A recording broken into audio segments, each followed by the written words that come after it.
Hello and welcome to Take Your Time, a Persona 3 Reload podcast. That's the closest I've come to saying Persona 5 podcast. Woof, we averted crisis there, where we play through Persona 3 Reload day by day, week by week, along with the in-game calendar like the silly guys we are. I am one of your hosts, Jonathon Dornbush, joined, as always, by Tom Marks. Tom, hello. Hello. How are you doing? I'm doing good. I'm excited to talk about this action-packed week of Persona. The most thrilling week in Persona 3 Reload history. Get ready. It's exams week. So obviously we have a little bit of free time to spin our wheels. Amusingly, I believe the last time we did an exam episode, it was longer than the episode before it, despite having so much less to talk about. So who knows where we'll go from here. But we do have a couple of days of free time as well as setup to discuss as well, because spoilers, as you have played this week, I hope, we're going on vacation. Yeah. I like that there's a little bit of prep for this. Yes. We'll talk about it, but like everyone's bustling and getting ready to go. Yeah, it is not just a hard cut. We're getting a little preamble, which is nice in this week to talk about. But we do also have to get through exams. We also have some wonderful questions from the community out there as well. But before we get into all of that, including a pop quiz and all the fancy things we have going on in the show, we of course have to do our confidant call out, which is a wonderful, huge thank you of support to everyone who is supporting us over at patreon.com/takeyourtime at the Palace Ruler tier.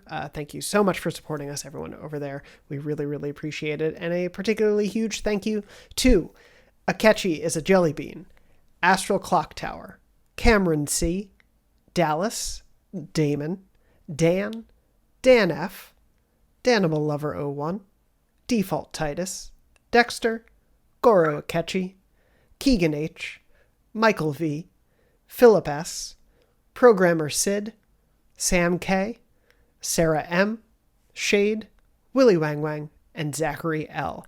I'm saying enough real names and kind of mishmashed usernames that it sounds like I'm trying to activate the Winter Soldier when I say that. So thank you to everyone out there. Sincerely, thank you so much for your support. For those at that tier, as well as everyone supporting us across all of the tiers, we appreciate all the love and support you show for the show every week. Thank you so much. It means the world to us. And speaking of the Patreon, if you're interested in supporting the show, you can head on over, as I mentioned, patreon.com/takeyourtime, where you can get episodes early, ad-free, yada yada, the whole shebang, and bonus episodes, including our most recent episode, which is live. I think we mentioned it last week. Time is topsy-turvy a little bit for us, but I believe we talked about it last week, which is Tom and I talking about what it's like to review big RPGs and games of this nature. So, fun discussion we had, a little bit different from our normal pace of bonus episodes, but go check it out, as well as the other bonus episodes we've recorded. They've been a lot of fun. Yeah. Moving on from there, of course, we have to get to our pop quiz. But before I do, to lead into it, I do also have, I know I said I had one of these earlier this season. I have a correction. I'm sorry to everyone out there. I have to say that Sable wrote in and said, poinsettias are not actually poisonous. It was a strong urban legend that started with an unsubstantiated report in the early 1900s. While eating them can cause nausea and vomiting, they are not toxic to humans or animals. And you know what? I do eat a lot of things that cause nausea and vomiting, so I guess why not just add these to the mix as well? I've developed a late in life realization that I'm lactose intolerant. Oh, yeah, that happens to a lot of people. It's been troubling. I'm not a fan of it. I had the opposite.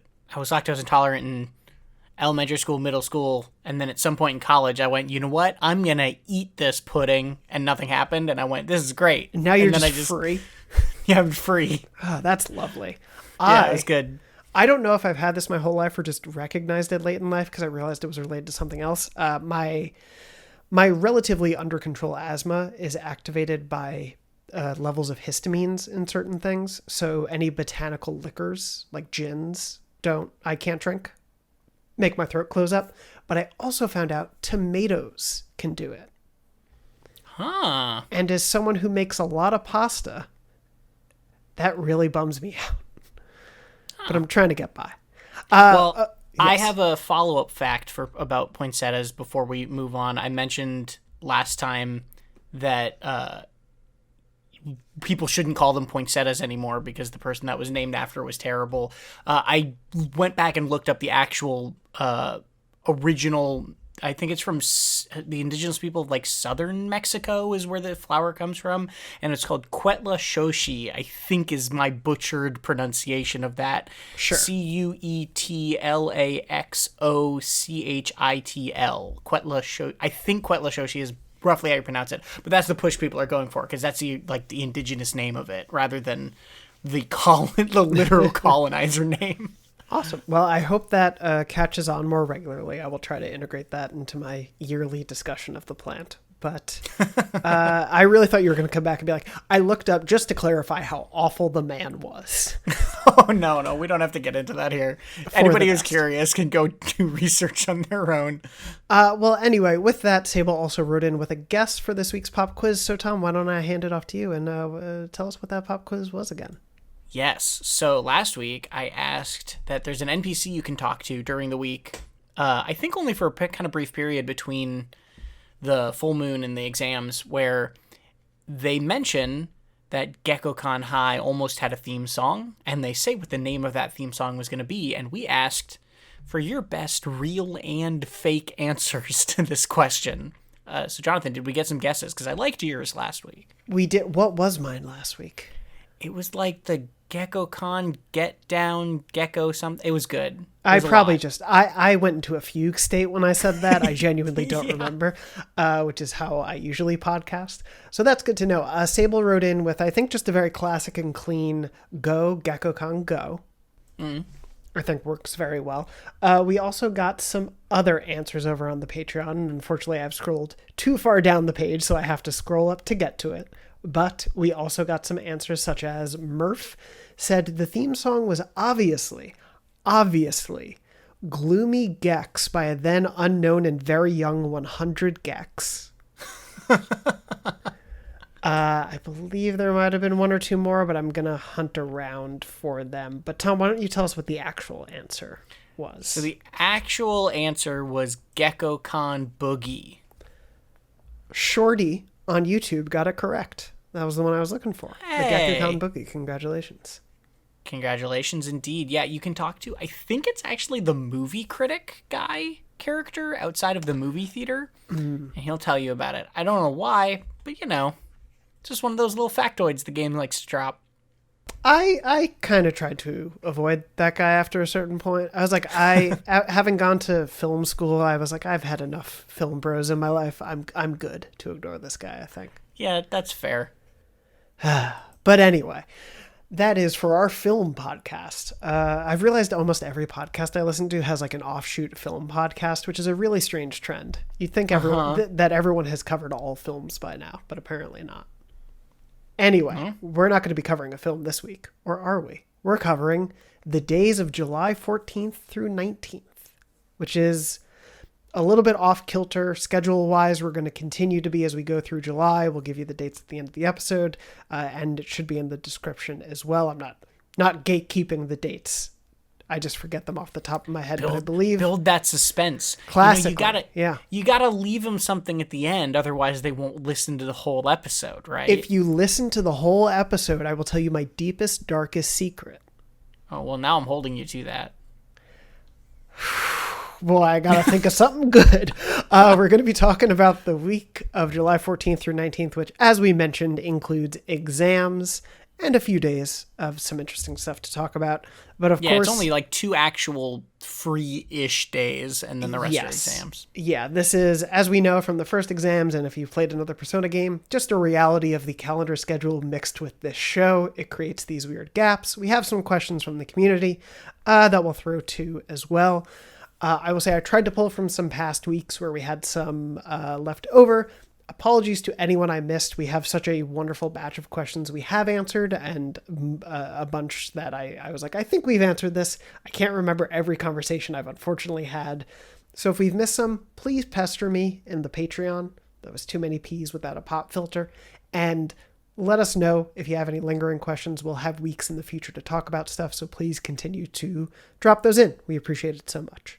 Yeah. And we're also going to talk about taking Elizabeth to Iwai Todai this time, which is a fun little side trip. Yes, we are. But before we get there, let's jump into exams. Yeah. Now, of course, we're going to spend about an hour on each question, I think is fair. Yeah. No, we jump right in this week. You come, obviously, from the week before. Perhaps the play style you might have, you already played this last week because the game just shuts you right into it. It just pushes you right into exams. So, July 14th, I'll just run through like we did last time. Yeah, they go by quick again. You get the question related to dowsing on July 14th. You, on July 15th, get the question related to the Witch of Agnesi, I believe it is. Yeah. July 16th, the Katana prototype. Right, the person who prototyped it. This was the only one that I didn't know fully without looking it up. Same. Or without double checking. Yeah, this was the only one that presented somewhat of an issue for me because, as we talked about last week, July 17th was the comma splice, which we definitely should have both gotten correct. Yes. And then, yeah, those are exams. July 18th, you get out of it. I think at this point, just to be frank, to like put a nice cap on it, nothing really to say about exams. I'm still in the same place of, I think it is, regardless of this show, not the way this show is playing the game. I think it is a totally reasonable addition to the game. I think it's a nice little just like helping to move the calendar along. Sure. There's only realistically so much you can do to make a day-to-day story feel authentic without running into some slow time, and this really helps push things along when you need it. It is also fun and funny that they, again, I think I said this last time, that they bring back the questions that you were actually asked during the month beforehand or the months beforehand. And this time you can't use the network thing to look up the answer. Like, obviously you can go online and use guides, that's whatever. But yeah, I think that it's cute. It's always cute. It's the same joke every time, but it's always cute. Yeah, it's something I have no real qualms with. I don't think we got a lot of reactions last time, so I'm curious how people feel about the exams inclusion in these games, but I think it totally works. I think it makes sense. We're living as high school kids. We gotta, unfortunately, take these with the good times and the absolutely wild times as well. Yes. The fighting sex demons times. Sure, yes. The thing I didn't do in my high school time. Wink. I guess we know what your deepest, darkest secret is at the end of the episode. July 18th is that day where it kind of like finishes things up, I believe. Or is that just that's... that morning you get a call from Elizabeth that says Tartarus is unblocked. And then you run into Junpei in the morning who's just like super ready to be done. And then I think it just does the thing where if you did everything right, it's like, my pen can't stop moving, right? And then... Yeah. Then it goes, that's it. You don't even get a question that day. Exactly. And you were at Academics 4, right? As well? Okay, cool. We both did well. I think. We'll see. Right. We'll find out. Anyway, moving on from there, we move into July 18th itself, which has a little bit of story set up. We know that the trip is almost here to Yakushima. We know that the trip is almost on its way up. We do sort of get a sense of where things are at with the group. Yukari isn't super enthusiastic at this point in the lead up to things. She this is kind of after exams. She says we should stop somewhere. Of course, Junpei, being the creep weirdo that he is, offers to help her buy a swimsuit. And, the more we've gone through this, the more I've realized, look, at the end of the day, teenage boys are creeps. It just no bones about it. It's just the reality for most teenage boys, if not all. Having gone to an all-male high school, I can definitively say that. But also having gone to an all-male high school, I didn't actually see a lot of teenage boys interacting with teenage girls, so I sure hope a lot of them weren't being as openly creepy as that. But anyway, Fuka is going to come with us as well. And we get a little back and forth with everyone. They're going to be leaving to go outside the school. Junpei actually apologizes to us. Right. Nice little bit of character growth. I mean, yeah. I mean, I'm glad that the moment we saw him have last week of sort of realizing his insecurities wasn't just thrown away, right? It's cool that he realizes that he was being a dick and why he was being a dick, and kind of take a step back from that a little bit. Exactly. Yeah. So we get a little bit of that. Who knows how much of it is just pure excitement over a vacation coming up, but nonetheless, it's good to have here. And as everyone is leaving the school, Sonata shows up outside. And he says Akutsuki mentioned to them a new candidate, potentially, for the group. And as he says that, Fuka's friend Moriyama comes over to say hi to Fuka. She has a mandatory study session, which I assume means finals didn't go well. Otherwise, what a time. Yeah. Summer school or something. Yeah, maybe that as well. So Fuka offers to stay and help with her instead of coming with us to go shopping. And as we're kind of getting ready to go and leave, Akutsuki appears, ruminating on the wonders of youth and the joys of being young and all those things. He's too young to be as old as he is. Right? Does that make sense? No, I get what you mean. He is a 70-year-old inside I assume, a 30s-year-old body. We could never know. It's weird to think we might be around the same age as Akutsuki, because I do think of him as so much older. We gotta move on. Anyway, he arrives and introduces this fellow named Ken Amada to the group. Yeah! Now, hold on, you might be saying. I've never met this boy before, unless you went to the shrine on Sundays. As, Tom, you did, and I did as well. Yeah, it's cute that this character, I mean, like, obviously I knew he was going to come back in some fashion.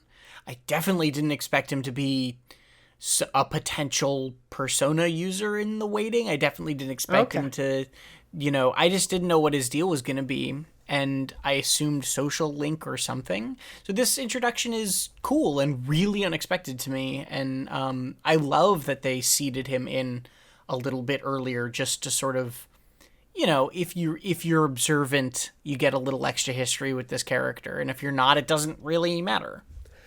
I think, to that point, if you didn't run into him or you didn't encounter him or you didn't listen to Tom and I talk about encountering him, it doesn't take away from this moment, or it doesn't ruin the moment that you haven't had those interactions, but it does deepen it. Yukari recognizes him, so there's a clear callback to that. It's a nice, just to your point, seeding in through the world of like, hey, there's stuff going on every day. It only makes sense that they've run into this kid at some point.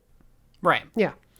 So, as I mentioned, Yukari recognizes him, and Sonata is actually pretty surprised by this, to see a small child might be the next Persona user in the group. But basically what happens is Akutsuki... He like fanboys over Akihiko, which is super funny. Yeah, it's we get a little bit of an introduction of actual character to him, because I think this is the first time you hear voice acting, right? Or were there conversations at the shrine voice acted? I don't remember. I don't think they were, but I do not remember. So we learn basically that he doesn't leave during breaks because of his home circumstances. We learn his tragic backstory right away. Naturally. I mean, let's just, why beat around the bush? Just get right to the trauma immediately for these characters. We learn that it used to only be him and his mom together at home, but she got into an accident, so now it's just him. Man, also, they said his mom got into an accident 2 years ago, and I was like, are you sure it's not 10? Because everybody else, we could just keep grouping those up. He would have been so young. I know, right? The trauma wouldn't have even stuck. They need to make sure the character has pain, Yeah, yeah, exactly. They have unprocessed grief they need to let out on screen. Yeah, via a twisted monster that destroys other weird monsters. Anyway, we learn all about that backstory. One of his distant relatives is now paying for his schooling and his housing and all that. So basically, he's going to move into our dorm for the summer so that he's not alone in the elementary dorm all summer. Which Yukari doesn't love, the idea of a little kid hanging around. Fair. When you're just trying to be a cool teen. But he's going to stay with us. We learn he has the potential. He's our new candidate. And though he's still young, it's only a possibility at this point. And as you mentioned, he totally fans out about Akihiko's boxing prowess. Right. Yeah, I'm excited to see where this character goes because I don't expect him to pull out an axe and jump into combat. But I do expect him to be involved with Dark Hour Tartarus stuff in some way at this point. So I'm like, this is really cool for me because the title screen gives a lot away about what's coming up in this game.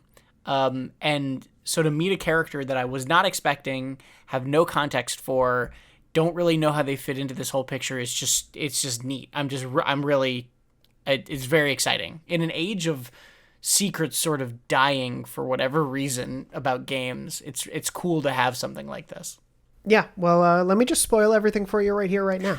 We might as well get it over with. No, you took the question right out of my mouth because I was going to ask. Obviously, we don't get much resolution to this, what your expectations were for him going forward. Totally understand. And yeah, we'll see where it picks up in future weeks. My guess is that he is the dog.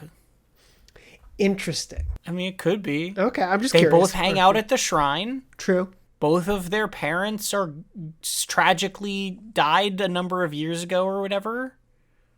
I'm just saying, maybe he is the dog. It's like Santa Claus and me. You've never seen us in the same place at the same time. Yeah. So, there you go. There's another theory. I bet Santa can do 30 pull-ups also. Callback to the most flattering thing you could have called back. Not to any of my childhood trauma, so I appreciate that. I call back because I'm still genuinely really impressed. So I do want to clarify. I think if I remember correctly, I do want to say it was like either 2 sets of 15 or like no, something along those lines. No. We don't need to diminish this. Okay. We can keep it how it is. All right. I did 79 push-ups. I'm humble, not 80, 79. Anyway, he recognizes Akihiko. I do like this continuing build because I guess I don't understand the full level of celebrity that clearly a lot of people know who Akihiko is because of his boxing, but he is still just a normal high schooler also. Yeah, I feel like the way I read it is sort of like how Texas high school football, QBs are known or whatever. So that's at least my read on the situation. Is that it's probably just like this sport has enough of a following in this area or this neighborhood or whatever that he's known as a result of that. And to hear more about hometown Texas heroes, stay tuned to our Friday Night Lights podcast, where we'll be watching one episode of Friday Night Lights every Friday night with the lights on. Anyway, moving on from there. We go back to the dorm. We cut back to the dorm. Yes. We've learned about Amada, but kind of moving on from there.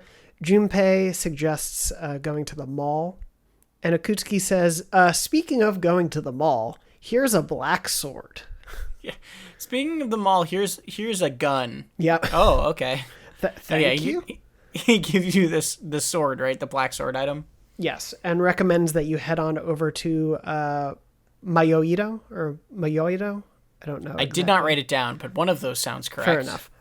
Forgive me for butchering any pronunciation. It's the antique shop that just so happened to reopen today. Right. And suggests we bring it over there. And it immediately pushes you to the mall. Right. You could, I guess, walk around, but it's very much like, hey, you should go do this thing. Yeah. So we have a new shop. A little bit of tutorializing, but not much. Yes. We have a new shop opening. I will say what's really funny for me, having, played already, I thought this happened later. So it was a nice surprise almost to have this happen now because, we've been in the mall plenty of times. But you do have storefronts you can't really do much with. There's the music shop that does nothing. There's a couple storefronts like this that you just can't really interact with. So it's nice to have this open where it does in the game. I assume you went in and met the shopkeeper and did all this. I did. Okay. Yes, I did all of that. So just to break it down very briefly, we meet this antique shop owner, and she knows of us a bit. Because apparently Kurosawa mentioned these rascally kids getting around town. And we show her the black sword. She is a humble antique shop owner, but can help us out to create new weapons. I am but a humble antique shop owner, but I can make you weapons. Here's my sick knives. Gems. Yeah.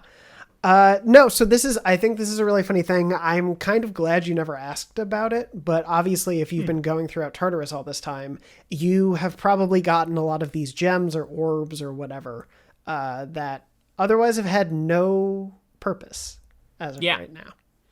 And now they do. So basically you will get these base models like this sword and be able to craft new weapons. Usually pretty good ones, I would say. And I don't know how much you cycled through the options, but there's a good combo in here. Yeah, I went through everything. I went through all of the weapons I could craft, and then I also went through all of the items and skill cards you can also buy with these gems. The funny thing is I didn't even use the black sword because I had a Nihil whatever that was better for my main character, and so I got that weapon instead because it seemed extremely good. It has like counter strike on it built in, which is a medium chance of reflecting all physical attacks, which is kind of just a wild thing to have as innate. Yep. Yeah. So I got that. I got a pair of boots it was like a piece of armor. I got some items. Yeah, I like that so I'm torn here. Can I be frank? Go for it. I wanted to hear your thoughts on this. Yeah. I like that a system like this exists. I like that there's this weapon crafting thing that is more interesting and more thoughtful in terms of what you want to spend your resources on than the weapons shop, which was a complaint I had in Persona 5 as well, which is it's basically just like every new boss you beat, you unlock 2 new weapons for each character. One is higher base stats, one is lower base stats with a status effect. And you don't have any control over any of that. And you don't have any control over, like, if you want the status effect later, sorry, the next weapon might have a different status effect, right? Like, it's fine. It's not bad. It's just very sort of uninteractive. There's very little agency or choice in that system. So to have this alternate shop with an alternate currency that gives you a little more choice, so you have to be a little bit more judicious about what you're getting, is cool to me. Even if it doesn't go beyond that, it's nice to have more options that you can sort of weigh however you want to play and what you want to equip people with. The thing that I don't like about this system, and the thing that I don't like about this shop, is that there is, as far as I can tell on a first glance, so little rhyme and reason as to what items or fusions or whatever cost which gems.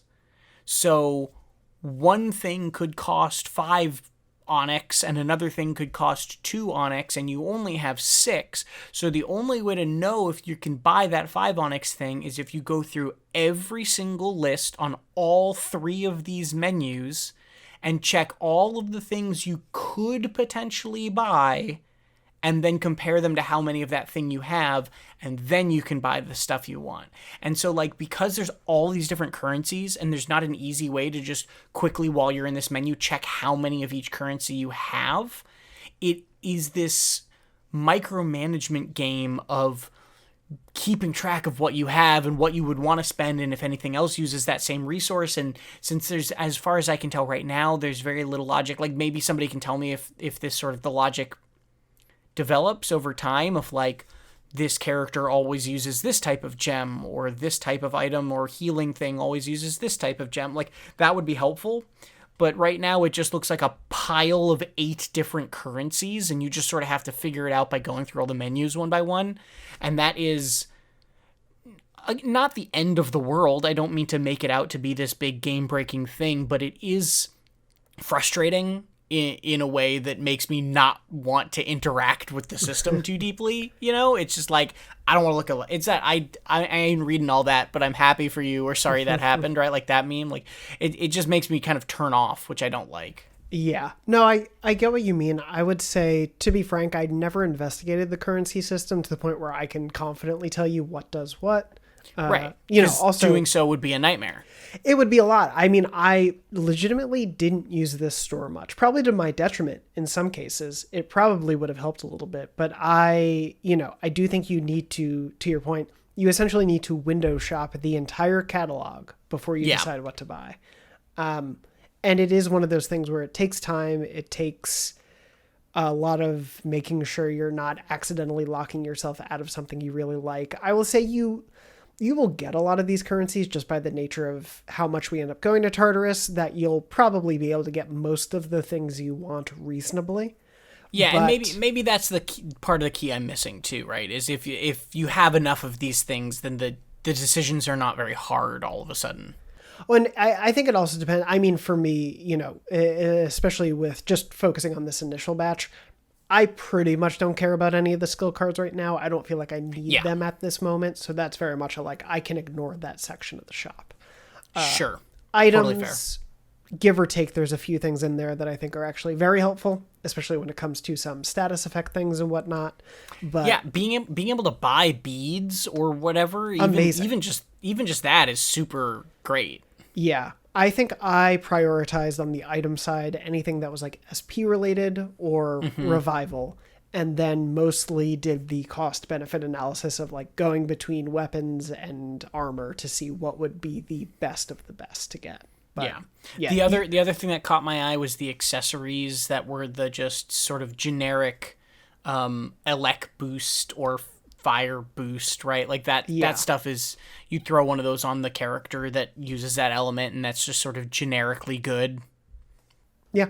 There are options here, I would say, to keep going back, especially after each Tartarus run, like make it part of your going to the police shop, going here, going to the item shop. It is worth revisiting. I definitely did it, I think, less than I should have, but I totally get where you're coming from. For me, it was so... not off-putting, I guess is the wrong word, but it was so much of a shock of just how many options there were and how much I had to remember about the currencies that I kind of put it to the side for a large chunk of my last playthrough. Yeah. It's just decisions that should be fun that are made not fun by the UI. Like literally just by the UI.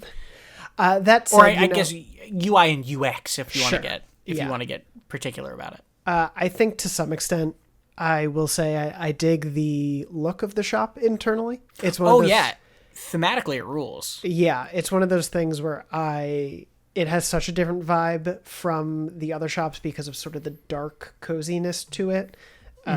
That makes it feel like you stumbled into someone's antiques attic of kind of everything that they have there, but it's obviously set up a little bit nicer. It has a very different feel from the police station or the pharmacy or whatnot. So it is cool to see these distinct personalities, and I kind of like going in there just for the vibe of it. But yeah, no, it is a lot to take in all at once, and it can be kind of scary at times. So I totally get where you're coming from. But yeah. Yeah, so I'm excited to explore it more. I'm excited to see how it develops, what other items show up, but also I'm not looking forward to engaging with that currency system. That's fair. I would say, yeah, definitely don't ignore it, but at the same time, you will still get good stuff from the police station. So, you know, give or take here or there. But I'm sure there's also probably the people who are more focused on like the min-maxing of attribute side know exactly what the best options here. We might have some fans who are more inclined to that than I am, who can probably speak to, you have to get X, Y, and Z, especially for late game fights or whatnot. But yeah. Right. Anyway, we have a new shop. It's a nice new available option. It's good we get to do that, but you can't do Tartarus. Right. So, maybe next time. But so we didn't get an afternoon today, but we did get an evening, right? Yes, you do get a free time evening. So what did you do? I hung out with the Scamster. I got Me to knock too. it to rank 4. Nice. I started it. This was my actual, let me give you all the final money. He goes, why are you giving me money, you dummy? And then we become friends. Yeah. So you're at 4, so okay, you're almost halfway. Cool. Yeah. Good to know. Well, moving on from there, the evening ends. I don't believe anything happens. And we move right into July 19th. Amazing Commodities is on TV. We've had both an evening and a morning with our pal. Boy, I'll tell you what. Spending an evening with him, without spoilers for the storyline or for the social links, spending an evening with him where he literally lays out in detail his scam products that he is selling and how he makes the money and how he doesn't care that they are literal scams, and then waking up the next morning and giving him 15,000 yen for corn Corn. I was so does not excited make about me feel good.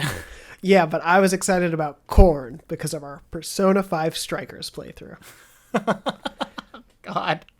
Yeah, it's not great. It's a lot of money, but I bought it anyway. I think it's Tetraja, right? It's called Tetracorn. Yes. And I remember Tetraja being important, so I was like, oh, Tetracorn. It's worth buying, but man, does it sting. Especially because I'm running low on money at this point. Oh, really? I'm at maybe 30,000 yen, which is low comparatively. I've been... Yeah, I think I'm either higher. 60 or 80. I'm somewhere around there. Okay, that makes sense. Because you went into Tartarus a little later than me, right? Yes. Yeah, cool. Anyway, then you're into your free morning. My plants were ready this day, so I did that. But what did you do during the day? I hung out with Maya. I got Maya to 8. Not too shabby. I finished the social link with Maya. Congrats. Thank you. So whenever you're ready, we can discuss. Probably like 2 more weeks and we got it. Or actually maybe sooner because I don't know what summer's like. Maybe she's just playing video games all day. Every day. Hope. We'll have to find out and keep playing. But I finished that social link. We'll discuss that one as well as Miyamoto in the future. Mine was the one I would describe as starting to get creepy. Fair enough. I think I know exactly what you mean. Mine is the one I would describe as Persona, why? What is your obsession here? No, Persona X is the mobile game, I believe, that's coming out. Not Y. That's the Pokemon. But anyway. Persona Q. Labyrinth? That's 2. That's Q2, right? I think so. Okay. They really got to use every letter at some point. Yeah. Moving on from there, you get to the evening. There's no Tartarus again for this evening, which you largely find out if you go up to the second floor. I think both of these days, there's not really a lot of people milling about the dorms for most of the day or night. But here you see a group of, I think it's mostly the second years. Mitsuru and Akihiko are out. Yeah. And there's actually, we didn't talk about this, but if you explore around town during the day, Yukari and Fuka are on a bench, I think in front of the movie theater. And then Junpei is at the mall, and they're all going like swimsuit shopping, basically, for Yakushima. It's getting ready. And then Yukari throughout the whole thing is sort of not into it. She can't take her mind off of the stuff that has happened and is sort of not really excited for this trip. Whereas Junpei just turned off his brain and is like, yeah, swimming. He's excited for the ladies, as we learn again from this conversation, in case there was any doubt. Yeah. Yukari is still even down by this conversation. So if you did miss them around town, you kind of get an encapsulation of all of that. I would say personality-wise during this little conversation you can stumble upon. But again, you might miss it. But you have that evening, you learn about kind of where things are sitting right before everyone's going to go on this trip. And then you have free time. So what did you do? I think I just hung out with Mutatsu and didn't get a level up. Okay. I really considered that, but then I had to know for myself. So I went to go eat at Wakatsu for the platter, the Prodigy platter. I didn't get up to level 5. So good. It was not an immediate, oh, you just missed it. So it would have taken at least 2 outings. So I feel a little bit better about having missed that. If it was 1, I really was going to maybe go back and redo it. But it wasn't. That was good enough for me. Obviously, spoilers, if you just kept playing, this will kick you immediately into the next week ahead, but we're going to be saving that for next week's episode. Yep. As I mentioned, I'm excited because it started to play an anime cutscene of a boat, and I went, oh, shut and off. Then paused. Yeah. It's, we're going for vacation. We're going to Yakushima. We'll find out what happens, what we get up to on that summertime fun. Those sweet summer nights where it's actually just a recreation of the beginning of Greece for the entire week. But you'll find out more about that next week. Because we have a couple other things we want to discuss before we wrap up this week's episode, including, as you mentioned earlier, the second Hangout with Elizabeth. Yeah, where you take her around Iwatodai. Yes. So this is, as we mentioned, I guess slight spoilers if you haven't done this one already. This is another one of the Elizabeth Request Hangouts, where she continues to want to learn about the human world and its strange oddities. Here she brings you around both the station and like the shopping area, right? It's both locations? Yes. Yeah, it opens, the first scene of it is her just, without context, it just cold opens on her walking up the wrong way on an escalator. I love it. Yeah. It's so funny. It's a really good bit. She's learning about things. I think there's an announcement over the intercom of like, Yeah. hey, you rascals, basically stop that. Somebody they have to make an announcement to tell her to stop. And she's just like, strange. Why even build such a contraption then? She takes you around what I would argue is, at least up till this point, one of the least used sections of the overworld map. The rest of that station area, she looks kind of in the walled off area of construction. Is there any other bit there? I didn't take a lot of notes. No, she calls the manhole a pitfall. Yes, and thinks it's like a trap, basically. Right. And then she also brings you over to the other side of things, which is more of an eating excursion. Yeah, starting with takoyaki and then going on to every single restaurant in the place. Yeah, I wrote that, like, I don't know if it's exact dialogue, but she like, or it's one of the things you can say, but it's like, oh, are you not, you don't want anything still? And you're like, 7 meals ago I was done. Like, you have just gone and explored everything that would take you one evening. You have done in an afternoon that doesn't take up any of your time. Where's my knowledge and courage and charisma? Right? What must her stats be, though? That's my question.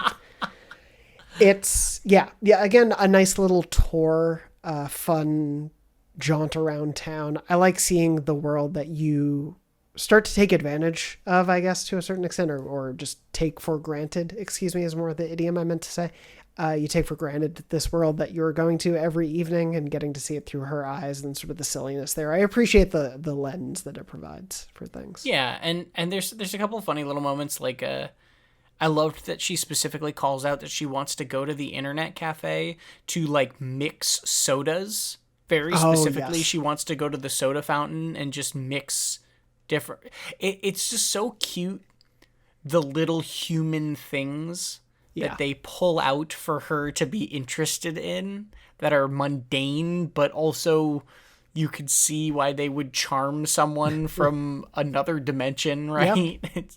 It's just very, these scenes are very much reminiscent of the twin hangouts in Royal, and they are similarly very fun. Absolutely. She would go wild for a Coke freestyle machine. Yeah, absolutely. But yeah, no, they're very cute. I can't recommend doing them enough, again, because they don't take up time. They are fun, they're engaging, and I think it's just another example of places where it's just, wow, there is so much detail to these characters, to this world, and it's there for you to enjoy if you just take advantage of the opportunities the game provides. Yeah. Just a small little thing we want to make sure we touch on. You wouldn't have been able to do any other requests, so I don't think there's anything else huge to talk about her requests there. So we'll jump back in at another time. I know I've also said I've put this off. I think next time we go to Tartarus, maybe let's talk about some of the notes that we've collected, because that might be a good opportunity to do that as well. But before we wrap up for the week, we do have a few questions and comments from, I pulled one from YouTube as well as from everyone over at patreon.com/takeyourtime. Thank you to everyone who's written in over the weeks and for this week as well. The first one that I'm pulling from is actually, I believe, a little bit of an older one.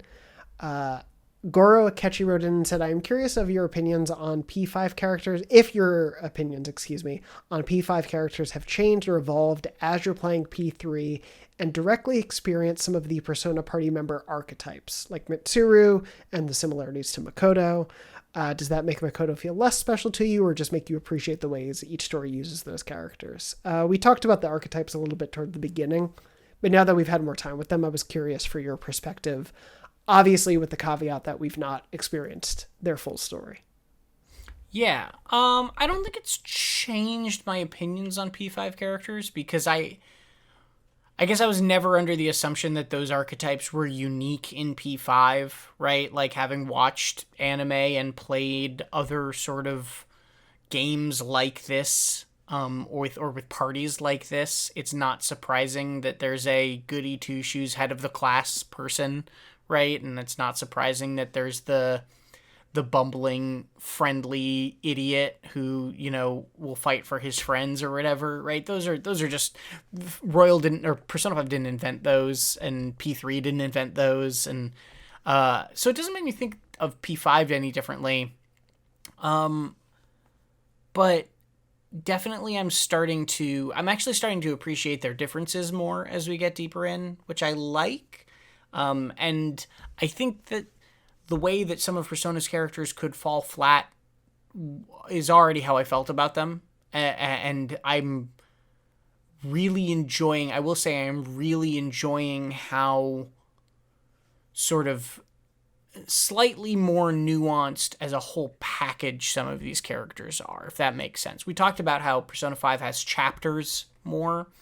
A lot of a character's growth or arc is contained to a chapter that is about them or contained to their social link.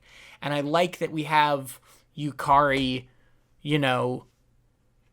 pushing against Mitsuru and then coming back around and being friends with her and now feeling weird about the situation. And, you have June, like, I like that these characters have a bit more, not depth, just like their characters are ongoing in a way that maybe P5 was a little bit more siloed in terms of when it wanted to talk about a character. Yeah, that's totally fair I'm thinking back a lot because last week I was talking about how struck I was by the montage of that week where you get a little bit of everyone. I think it is because of that. Like you saying that, I think made me realize, I was enjoying that so much because on that level, especially of the comparison, P5 you had obviously all the characters throughout, but yeah, very much their emotional journeys beyond some points could arguably be contained to their respective palace focus. Whereas here, everyone's kind of going through everything together at the same time, and there's a lot of jumping back and forth.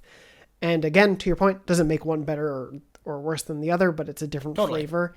And I think that's the reality of character archetypes just in any medium, whether it is this franchise or anime in general or RPGs, so on and so forth.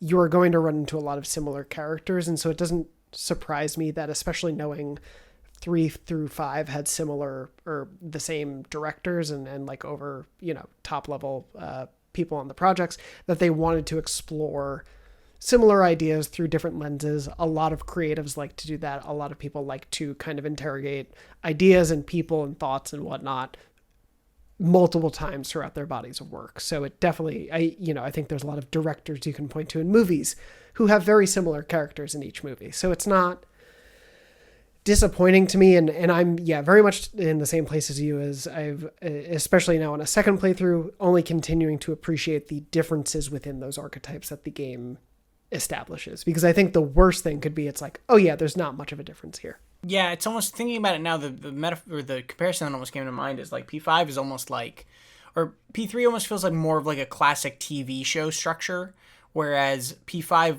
feels like the sort of Sherlock mini-series structure, if that makes sense. No, I totally get what you mean. I think it is a different attempt at things. I know to some extent that I think P4 also does it differently as well. So I'm very curious to see how P6 handles it as well. Also knowing that there's different heads of the game this time around. Also how Metaphor ReFantazio. When I like someone's work, I want to keep seeing how they tackle ideas. So yeah.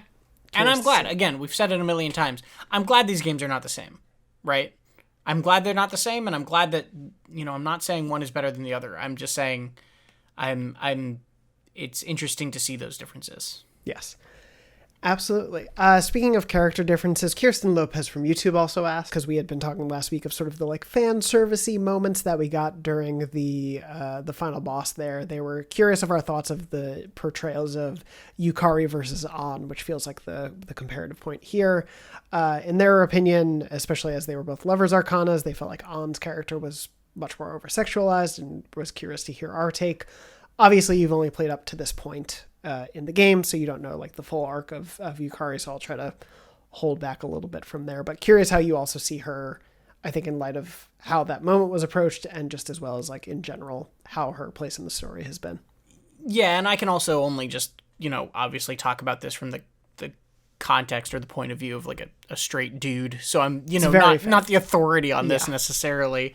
But I mean, it's pretty clear that Ann's character is semi-problematic at the very least, right? In that the thing that always bugged me about Ann's character is that the personas were supposed to be the representation of your inner self, and Ann sort of constantly was uncomfortable in her persona outfit, and I always thought that was such a strange choice to make her not turn into her panther outfit and then feel super confident and sexy and badass, but feel like, why is everyone staring at me? Was like kind of the joke that kept coming up. Yeah. That's what always bugged me about her outfit, is I think you could have done that outfit and that character as this strong, sexy dominatrix, but every time she talked about it, that was not how she seemed to feel. Yeah. It was just what the all-out attacks and the other things sort of showed her as. And that was always the disconnect in my mind with Ann.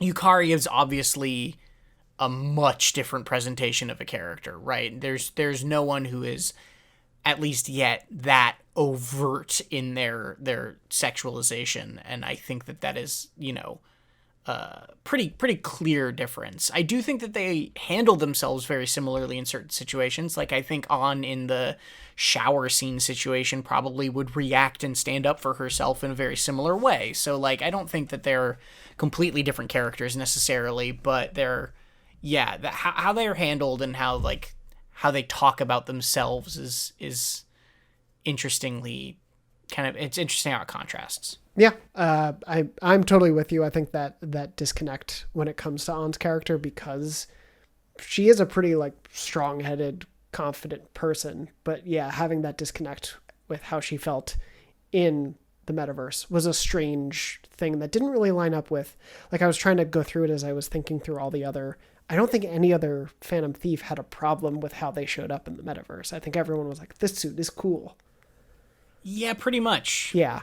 So it stands out particularly there, and I think adds to that level of like the depiction there then feeling like it is there for the intention of fan service rather than like the actual embodiment of that character, which is frustrating and disappointing in that way. But yeah, up until this point, I think in terms of Yukari, we've not seen that be as much of a focus on the character. Granted, that's not a focus also, I would say, of any of the outfits anyone in Seas is wearing. Yeah, I mean, it definitely is impacted by the fact that, they're not magically transforming into these fantastical outfits. They're just in their uniforms or whatever. Yeah, of course, unless you use the bonus costumes, which there are so many of. You can literally just put Yukari into Ann's outfit. Yes. But yeah, I think it's, I think we'll have a lot more to talk about with just the general cast of how their portrayals are done in this game, especially given the early nature of where we're at. It's weird to think, but like, we're still pretty early on in terms of the story. Sure. Yeah. So yeah, but I appreciate the question. I definitely agree with their thoughts on it. Moving on from there, Sable said, for exams week, I was hoping it would be a good time to talk about the music so far, in particular all of the vocal tracks. There's a much larger variety than in P5 for exploring the city. Collier Night is such a bop that I hate whenever I go out and have to come back to the dorm and cut it off. The battle themes, It's Going Down Now and Mass Destruction, are incredible earworms and add to the already great combat. However, all of them, I was making sure I didn't spoil anything. However, all of them pale in comparison to Full Moon, Full Life, the opening theme for Reload. The message of life being a journey worth exploring, being brave, facing the hard challenges, and enjoying the experience despite whatever fears you may have resonates with me on a level that's hard to explain. It's now one of my favorite songs of all time, not just from Persona. And yeah, you're earlier on. It's hard for me without spoiling much. I really want to talk about music in this game, but I also want to make sure we can talk about it once we've experienced the full game. because there are late game music tracks that I think are phenomenal. But Sure. We haven't heard this game's Rivers in the Desert yet. that's true. All I will say in terms of on a general note is I pre-ordered the vinyl for Reload Cool. before I played Reload, because I was talking with my fiance and they're like, well, you love the Persona 5 music so much, you'll probably like this enough that you'll regret it if it sells out. And they were 100% right. I would have regretted it so much if I had not done that. So I'm very happy that I did it. I love this soundtrack. I don't know how I feel, P5 or P3, which is better, but I think this soundtrack is fantastic. But I'm curious to hear your thoughts from where we've gotten up to so far. Yeah, I mean, the music is great.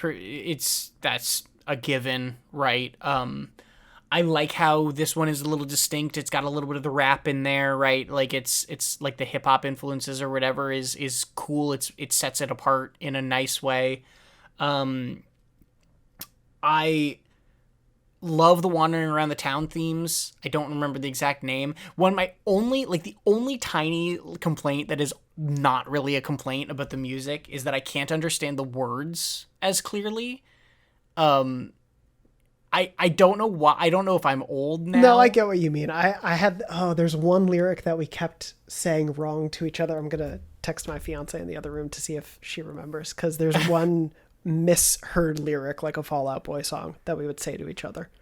Yeah, where like a lot of the Persona 5 music, I feel like I had the lyrics down by the mid game. I would know what they were saying.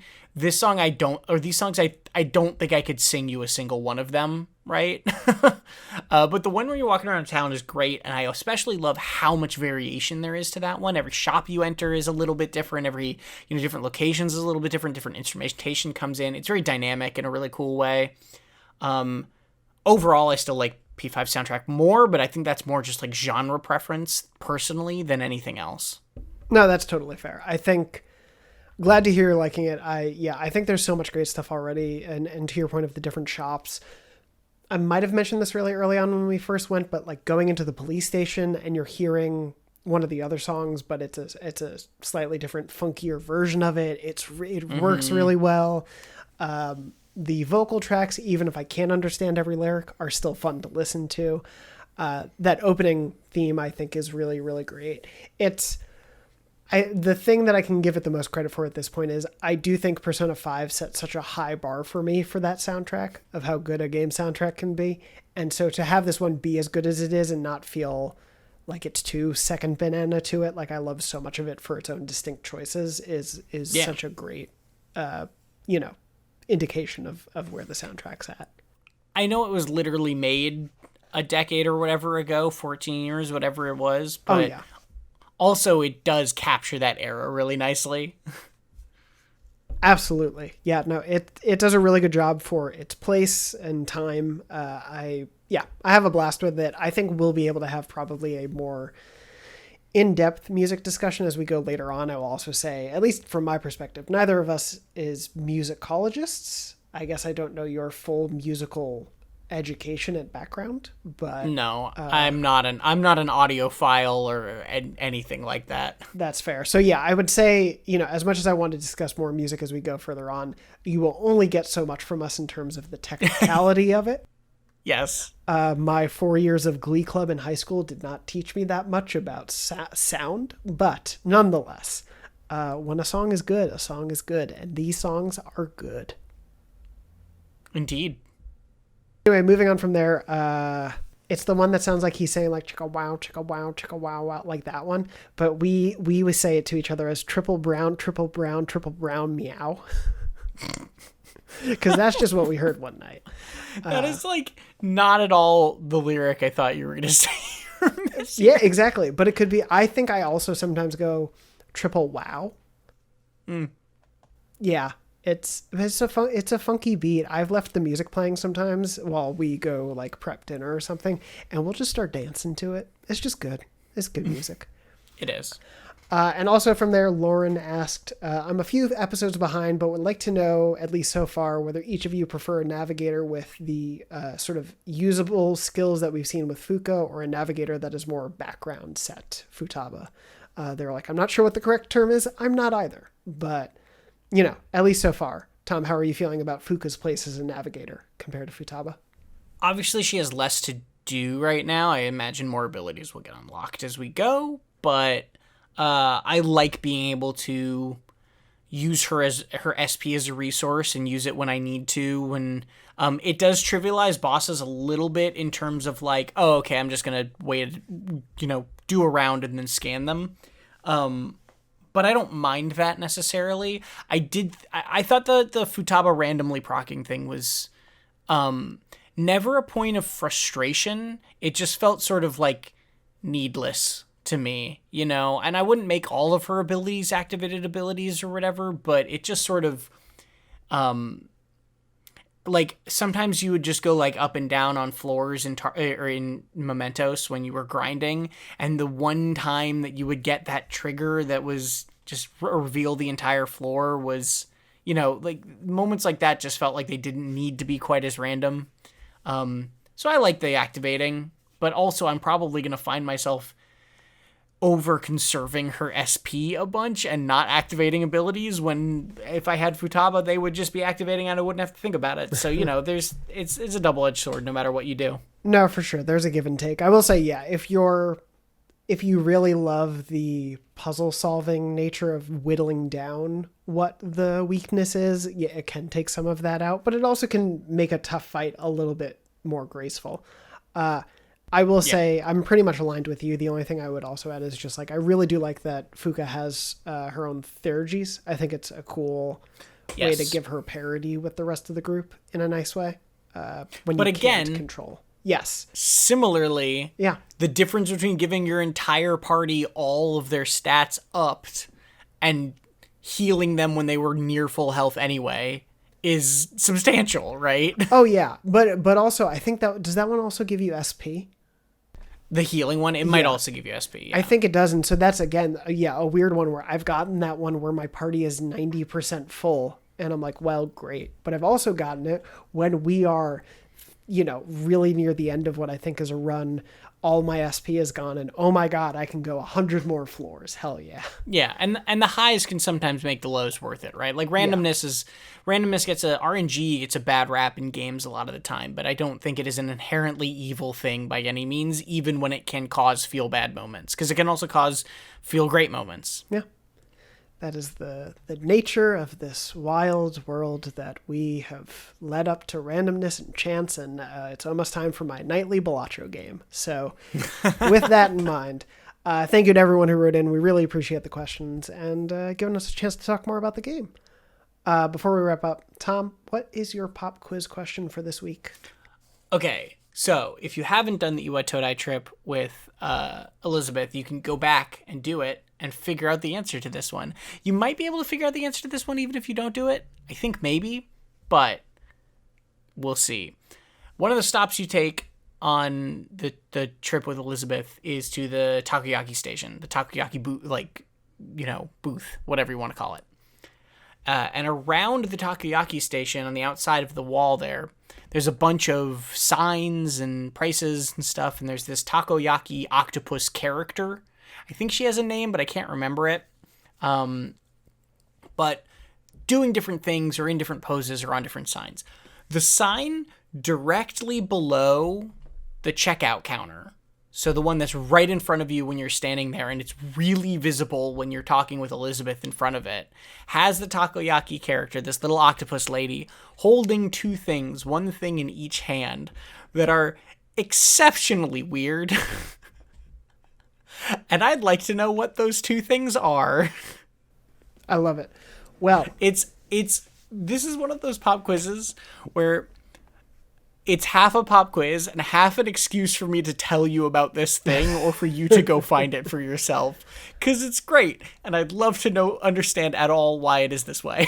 Perfect. Well, if you can satiate Tom's desire and innate need to talk about this moment, you can write in to us at patreon.com/takeyourtime on this episode's posts. You can also write in at youtube.com/Dornology, where we post the video version of this. You can write into dornology@gmail.com, or you can find Tom and me on social media out there in the Weber sphere at JM Dornbush and at Tom R. Marks. Yep, that's what I'm calling it these days, the Webosphere. That's where you go to write down the internet words.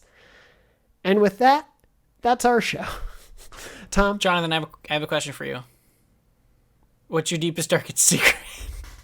Well, okay. Well, first of all, let me just briefly put it out there. Thank you so much to everyone for watching or listening. We deeply appreciate it. We love you all so much. We really appreciate the support. The people want this more than they want thank yous. I hope you all seize the day. Wink, wink. And my deepest, darkest secret is... sometimes I think white chocolate is better than regular chocolate. That's bad. You can't publish that on the internet. Okay, it's that I accidentally started a fire. Okay, there we go. That led to nothing wrong. Nothing bad happened. It was just a small better. fire in my backyard, but it's fine. Oh, that was real. Amazing. Anyway, thank you all so much for listening and watching and tuning in. We hope you all out there seize the day.